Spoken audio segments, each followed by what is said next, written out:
Hi everyone, it's Sintang Mayumi here. It's that time for our Doodlebug collab, and this month hashtag is Doodlebug August. So you can use hashtag Doodlebug AUG. You can use the hashtag so we can search for you on Facebook, YouTube, or Instagram. This month, I will be using pumpkin spice 6x6 paper pad along with the odds and ends. Here I'm detaching the papers from the paper pad. I'm going to use half of this paper pad, so I will remove 12 pattern papers.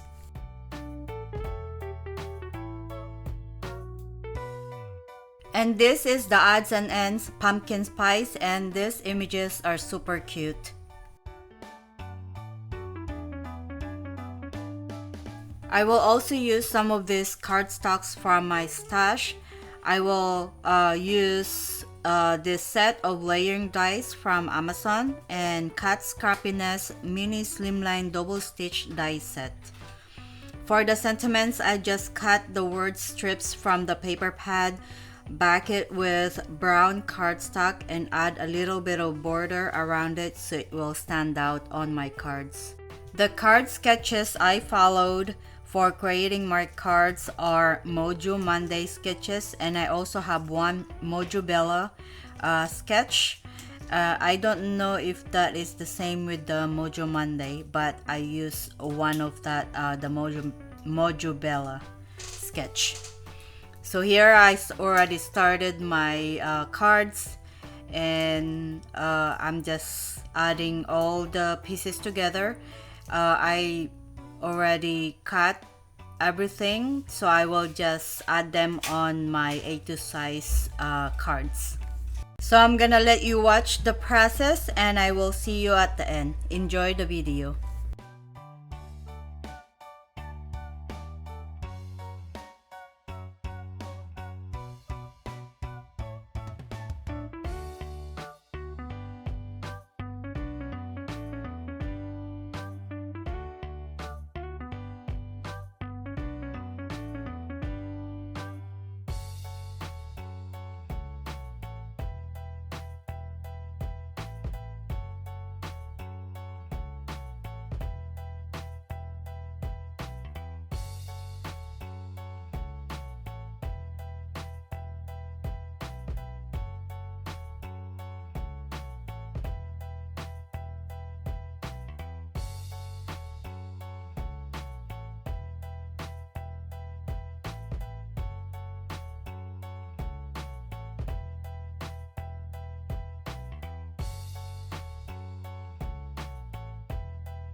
And here are my fall cards using Doodlebug Pumpkin Spice collection. I love the super cute images from the odds and ends. Please check out my friends' videos and see what they created using their choice of Doodlebug collection. I will leave all the links in my description box below this video. And let me know which one is your favorite from the 10 cards I created today. As always, thank you so much for watching, liking, commenting, and subscribing to my channel. I really appreciate it. Thank you, and I will see you again soon. Bye-bye.